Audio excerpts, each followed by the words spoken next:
Welcome to the Narrowing Path, Walking the Spiritual Walk. My name is Steve Van Eiderstein. Thank you all for joining me again today as we go through and we do today's daily reading from James Allen's Daily Meditation. This is a book of meditations that was drawn from all of his other previous works. After he had passed away, they were compiled by his wife, Lily Allen, and it's been a great experience so far this year. We started right at January 1st, and that was the beginning of this podcast. And we are now rounding out August. This is going to be our 244th episode, which is really, really cool. I'm really excited about it. Just to be able to be consistent and follow through on this commitment's pretty cool. Honestly, I'm really happy about it, and it's been going well. It's been something I'm really grateful for to be able to be a part of and do. And the format is, if you go back and listen to January's comparatively to now, it's definitely grown and evolved and taken on a life of its own. So I'm grateful for that and learned a little bit about this whole thing. So, but this will, of course, be fresh to you and fresh to me, meaning this will be the first time that I hear it or read it right here on this podcast with y'all. So you'll get my genuine response, reactions, observations, and what I relate to about the reading. So here we go. This will be the last day in August, a very, very powerful month after all. From James Allen's Daily Meditation, August 31st. What your thoughts are, that is your real self. The world around, both animate and inanimate, wears the aspect with which your thoughts clothe it. Oh, perspective. All that we are is the result of what we have thought. It is founded on our thoughts.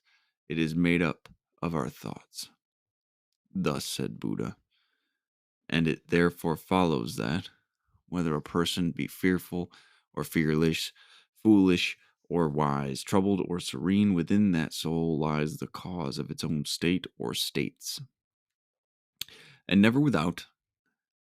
And now I seem to hear a chorus of voices exclaim, but do you really mean to say that outward circumstances do not affect our minds? I do not say that, but I say this, and know it to be an infallible truth, that the circumstances can only affect you insofar as you allow them to. You are swayed by circumstances because you have not a right understanding of the nature, use, and power of thought. There we go. There we go. That's a great ending to this month, let me tell you. It is there's a lot of hard truths in that one, I'll tell you that much. It's they're ones that I didn't like when I first started doing this whole thing, honestly. Because I wanted to be the victim of my circumstances. I wanted to be someone that just had to be the way he was because look at the life he had, right? I had to take responsibility for it. And the best part is, as soon as I actually started doing that, I realized I could change things about my life. Who'd have thought? Who'd have thought? Funny. But I love this reading. This is such a important principle to understand, the infallible truth he talked about there right at the end of the main body of this, that circumstances can only affect you insofar as you allow them to. And some might disagree with that very adamantly, but I know that it's true. I absolutely know that statement is true. So let's go through this again, line by line. And it opens with a great one. What your thoughts are, that is your real self, right? Because your thoughts are born from your soul, from your spirit, or from that intention, right? Is it fear-based? Is it serving self, right? Then your thoughts will be fear-based and serving self. Or is it God based in service to others? Right? These are the difference coming from fear and love, God or self and others.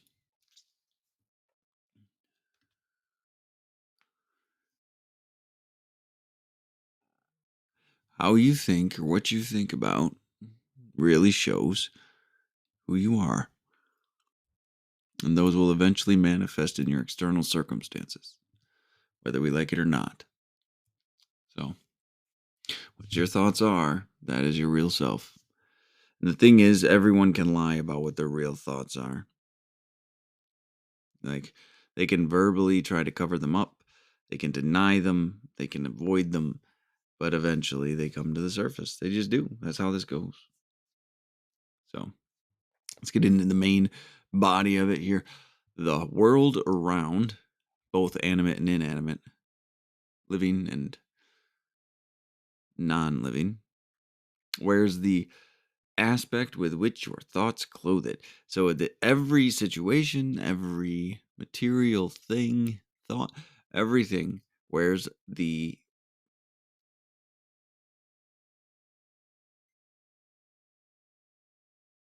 aspect? He uses aspect. I was just looking for the words he used specifically. Your thoughts clothe it. And if you think something's a negative thing, it's a negative thing. If you think something's damaging or you think that's going to make you feel good, and if you think that's going to be the purpose of life, if you think that's going to fix you, if you think that the world is doing wrong by you, if you think that you're just unlucky, that is all your perspective. Absolutely everything is subjected to your lens and perspective and view of life. And you can change that lens. That is one of the most powerful understandings you can take away, is that the lens you view life through can change. Instead of just trying to make pieces fit together through a distorted and tainted lens, change the lens.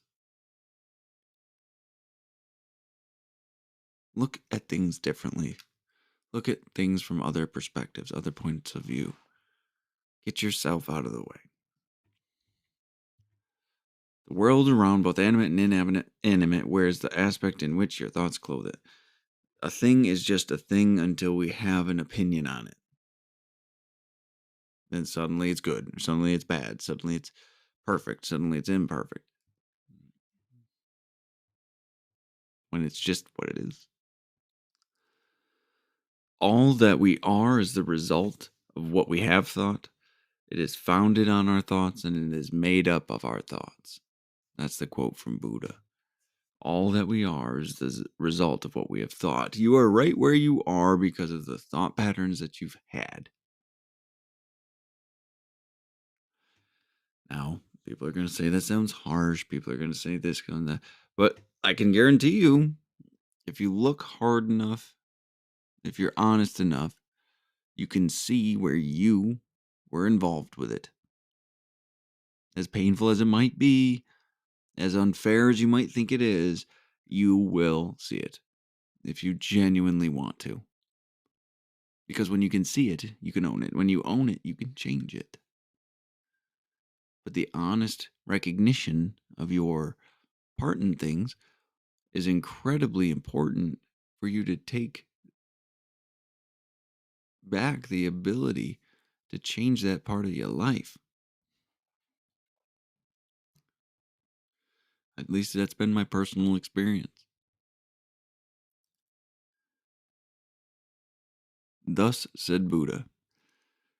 And therefore follows that whether a person be fearful or fearless, we're getting some opposites here, which I like, foolish or wise, troubled or serene, within that soul lies the cause of its own state or states, and never without.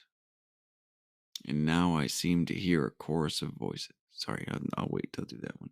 But right there, whatever your mental state, your physical state, fearful, fearless, foolish, or wise, troubled, or serene, within yourself lies the key to changing that. Within yourself lies the cause. How's he put it? The cause of its own state or states, never without. Two people can experience the exact same thing, and one enjoy it and one hate it. Perspective is everything. So it's the individual, it's your internal self that you need to address. That's the difference. It's an internal state. So, and now I seem to hear a chorus of voices exclaim, but do you really mean to say that outward circumstances do not affect our minds? I like this. I like how he retorts because it's important to understand, because I know the perspective that is taken when we are talking about this, because that's what I've lived in, that perspective, in that lens, in that view of life for a very long time. So I would have been one. I have been one that was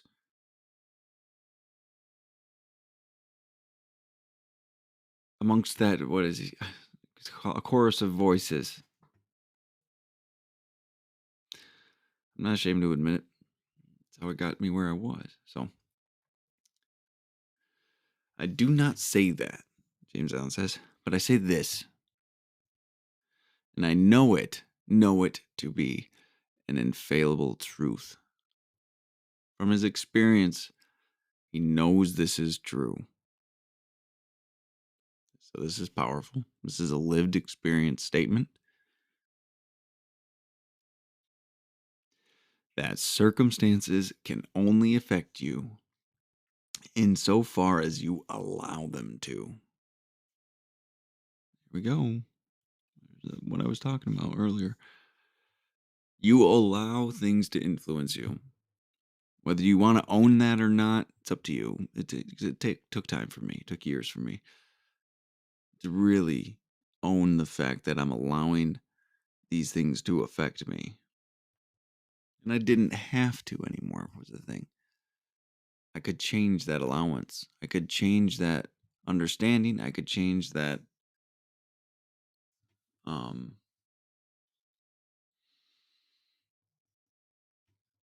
belief.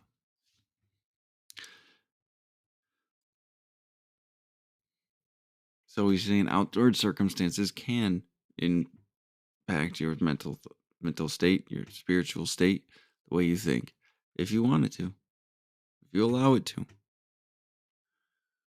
Not that it can't, it's as if it's allowed. You're the gatekeeper of that.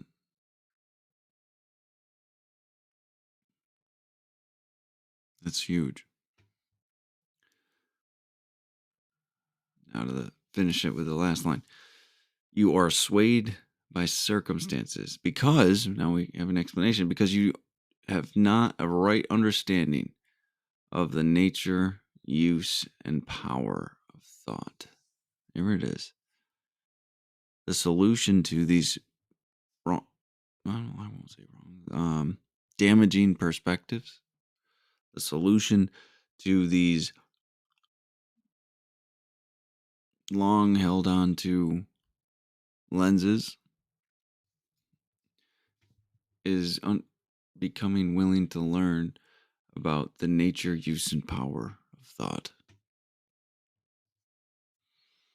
There's a lot of this kind of stuff going around today because it's true. Like, it's again, this type of stuff keeps getting rediscovered in a way, right?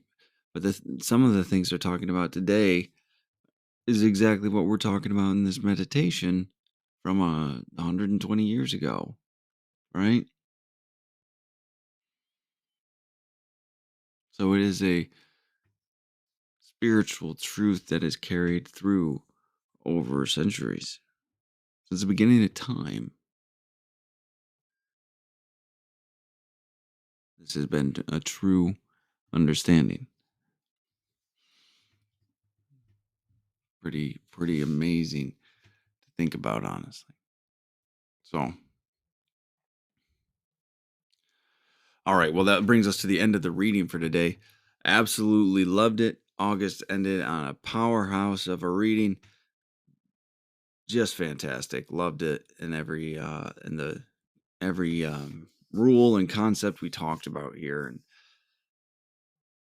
it's a good reminder, and I hope it's a good reminder for anyone that joined in to listen. So thank you all for jumping on and listening and enjoying the podcast right with me. So um, I will be back, and we'll kick off September right with tomorrow's reading. So here we go. I'll be back on tomorrow. Until next time. Thanks.